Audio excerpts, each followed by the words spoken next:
好，各位，安静，听我说，都给我闭嘴。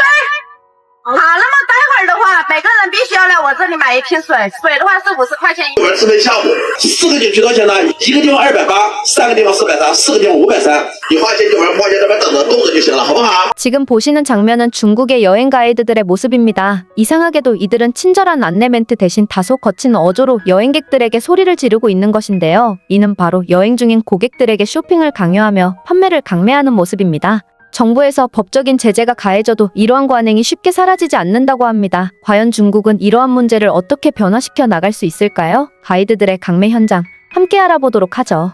다 말해드릴게요. 여러분은 구독과 좋아요만 눌러주세요. 我们就想看看草原。对我们没有其他的需求。你别废话了。那你这就叫强制消费。我们就这么个干了啊。那你别跟我扯这些犊子啊，知道吗？反正你也做不了。我今天就做这个主了，你别吓唬我。我告给你，你别跟我扯这些犊子，一天到晚的，你废话最多了啊。 가이드의 발언은 상당히 충격적인데요. 오후 5시까지 예정된 여행 일정이 마무리될 시간이 다가오지만 물건을 구매하지 않은 여행객들이 있다는 이유로 목적지까지 이동하지 않겠다는 선언을 해버린 것입니다. 단순히 관광을 즐기기 위해 버스에 탄 여행객들은 당혹감을 느낄 수밖에 없는 상황입니다. 버스 운행비나 관광지 입장료를 지불하지 않은 것도 아닌데 말이죠. 你不行的话，把我换下去，就这么简单。好，那你就不用说了，让我们休息。对啊，我为什么要让你休息？你上了我的车，我花钱，我们雇的车。你不想听，你不想参加的话，你可以你下去。为什么我要下去？你自己说的呀，我自己说的，我现在烦我了。 달리는 버스에서 내리라고 요구하는 가이드는 태연하게 뻔뻔한 태도를 보이고 있습니다. 심지어 몰래 촬영하던 여행객의 행동이 발각되자 휴대폰을 빼앗으려는 위협적인 모습까지 드러내며 공포감을 조성하기도 합니다.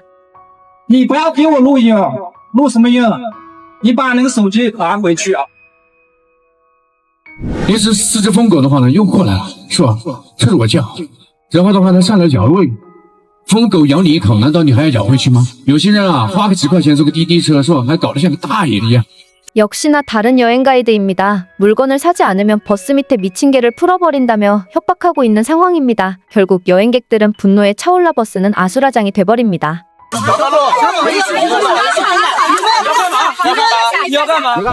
你知道为什么现在旅游团上这些导游会想尽一切办法让你们去购物吗？其实很多人一提起来导游这个工作啊，都觉得很好，又能出去玩，又能看山玩水，还能挣钱。 但实际情况，导游工作真的有你们想的那么好吗？ 과거에 가이드로 일했던 남성입니다. 이 남자는 왜 중국의 가이드들이 그토록 여행객들에게 강매를 하는지 설명해주고 있는데요.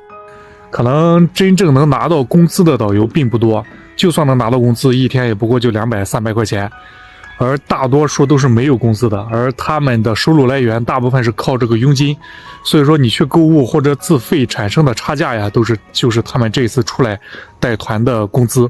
그가 전한 내용은 상당히 충격적이었습니다. 여행객들을 일정에도 없던 쇼핑몰로 데려가 물건을 구매하게 하면 그 대가로 일정 금액을 되돌려받는다는 것이었죠. 아무것도 모르는 고령의 여행객들은 이러한 가이드의 속임수에 넘어가 불필요한 지출을 하게 되는 안타까운 상황이 연출되고 있습니다.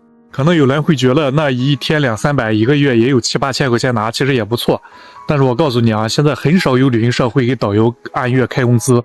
导游的工资可能都是靠这个佣金来填的，一定要注意一下。走啊，别上车了！你们两个要想回住的地方，打车回去吧。凭啥呀？怎么回事啊？怎么回事啊？人家都消费了，车上的人几十口的人都消费，就你们两个刺头。 결국 이러한 상황이 지속적으로 심화되면서 여행객과 가이드 간의 갈등은 불가피해지는데요. 구매 의무가 없는 여행객들은 이러한 강압적인 태도에 대해 당연히 항의할 수밖에 없으며 가이드는 오로지 자신의 이익만이 먼저인 상황입니다. 더구나 여행객을 보호할 수 있는 단체는 어디에도 없는 게 중국의 현실입니다. 没看到这前面就是那个特产店吗？难道出来旅游一下不应该给家里带点特产呢？消不消费是我们的事啊，我们有权利，你凭什么干涉我们？你看看，你问问他们有没有消费啊？哎，别人消费是别人的事情，我们消不消费是我们决定啊。你们这个车费，我们已经说之前是给过了，是不是？是不是给过？包括在里面的。 물건을 구매하는 것은 당연히 개인의 자유이지만 가이드는 탑승을 거부하겠다는 협박으로 이를 강요하고 있는 상황입니다. 구매를 강요하는 이유를 묻자 변변한 설명조차 없이 그저 앞뒤 맞지 않는 말을 늘어놓는 가이드의 태도는 황당함을 더하는데요. 你跟旅游团过来旅游就花那么点钱，你想白嫖啊？让你过来指定的地方让你消费，怎么了？你这样，你们俩赶紧去那边，一人消费500块钱，然后就可以上车，咱回去，别耽误事。就在跟前，你装没看到一样。我不大家看啊，就是这两个啊，这个司机，这个导游。你花钱买东西，你享受到了，你吃到了，是不是？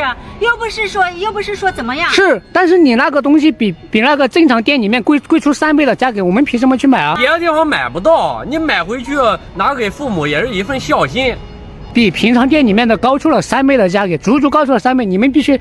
人家都消费，人家怎么不嫌高？就你们俩事儿多啊！别人怕你们，别人消费了，但是告诉你，今天我们俩不怕你啊！你们俩就在这等着吧，这里打车也不好打，我们马上就回去了。自己走过去吧。哎，你这司机，你这导游一看你们就是一伙的，和人家串通好的嘛，那不他们这种人嘛？你消费了，你自己得到东西吃了，难道付了钱不给你东西吗？那为什么同样的价格我要？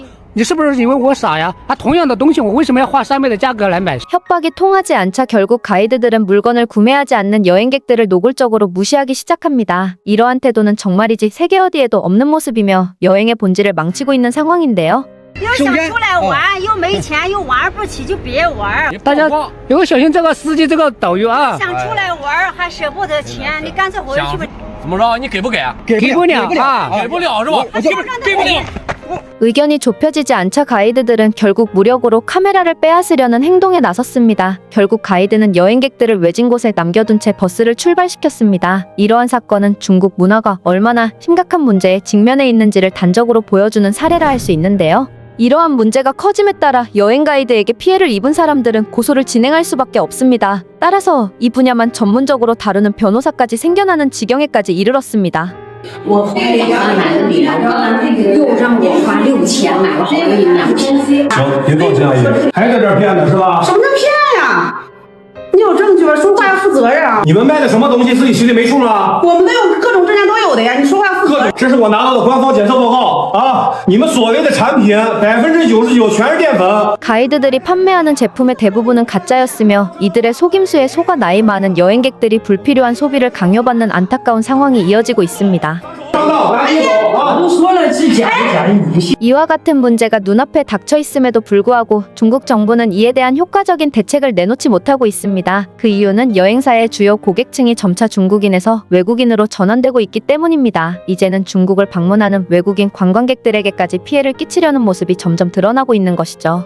이러한 문제를 해결하려면 어디서부터 손을 대야 할까요? 현재 상황을 보면 중국의 미래가 그리 밝아 보이지 않습니다. 오늘 영상은 여기까지입니다. 재미있게 보셨다면 카카오톡으로 지인들과 공유해주세요. 여러분의 소중한 의견도 댓글로 남겨주세요. 긴 영상 끝까지 시청해주셔서 진심으로 감사드립니다. 다음에도 다 말해드릴게요. 다 말해주는 여자였습니다.